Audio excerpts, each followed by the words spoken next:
سعید ابن مسیب کہتے ہیں میں مولا علی کو دیکھ رہا تھا، وہ قبر والوں سے پوچھ رہے ہیں، تھوڑی ہی دیر کے بعد آپ کی آنکھوں سے موٹے موٹے آنسوؤں کے قطرات نکلنے لگے اور ہزاروں قطار آپ رونے لگے۔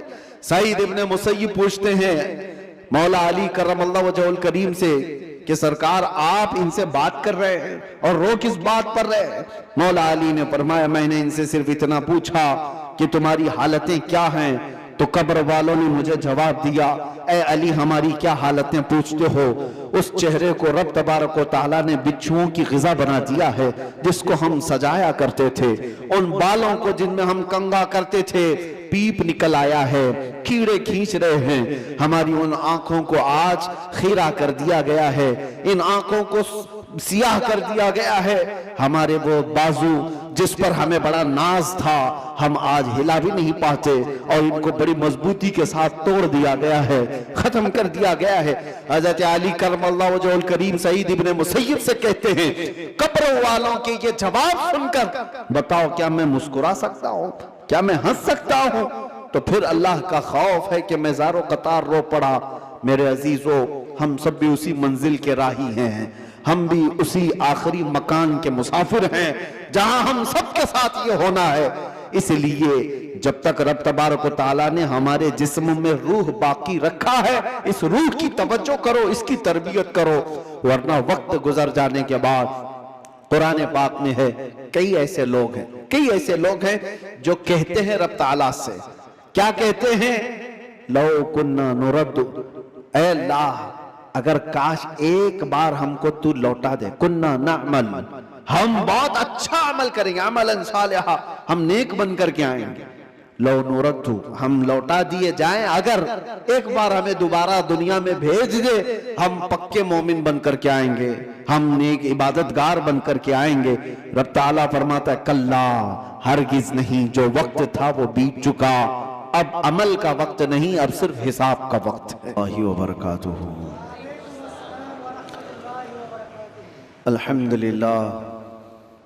الحمدللہ الحنان المنان الذي خلق الإنسان وعلمه البيان، والصلاة والسلام على رسوله سيد الإنس والجان وعلى آله وأصحابه ذوي الخير والإحسان، أما بعد فأعوذ بالله من الشيطان الرجيم، بسم الله الرحمن الرحيم، يسألونك عن الروح قل الروح من أمر ربي، صدق الله مولانا العظيم۔ بارگاہ رسالت معاب صلی اللہ تعالی علیہ وسلم میں درود پاک کا ہدیہ پیش کریں۔ اللہم صل علی سیدنا محمد معدن الجود والکرم وآلہ واصحابہ الکرام وابنہ الکریم وبارک وسلم صلاة دائمة سرمدا ابدا۔ اللہ عز و جل نے انسان کو پیدا کیا ہے تو جسم اور روح دو ایسی چیزوں کے ساتھ رکھا ہے کہ دونوں کا ایک دوسرے کے لیے ہونا لازم ہے۔ روح کے بغیر جسم کا بھی کوئی کام نہیں، اور روح ہے، جسم نہیں ہے تو اس روح کو بھی کوئی کام نہیں۔ روح اور جسم دونوں لازم ملزوم ہیں، اور جب تک ان دونوں کا رشتہ ہے زندگی ہے، اور جہاں ان دونوں کا رشتہ ٹوٹا تو اس کو مردہ کہا جاتا ہے۔ روح اور جسم کا تعلق ختم ہوتی ہی زندگی بدل جاتی ہے۔ اب مسئلہ یہ ہے روح اور جسموں میں افضل کون ہے، کون زیادہ اعلیٰ ہے؟ تو اب یہ دیکھا جاتا ہے کہ آپ یہ سمجھتے ہوں گے کہ صرف روح ہے اور جسم نہیں ہے، تو کیا مطلب ہے روح کا؟ لیکن روح اور جسم کا جب کمپیریزن ہوگا تو روح اس میں بہت بلند و بالا ہے۔ اس کی وجہ یہ ہے کہ روح کے نکل جانے کے بعد جسم زیادہ دیر تک نہیں سلامت رہ سکتا، چند گھنٹے چند دنوں کے بعد اس کے اندر سڑن پیدا ہوگی اور یہ سڑ گل جائے گا۔ روح کے نکلنے کے بعد جسموں کی کوئی اوقات نہیں رہ جاتی،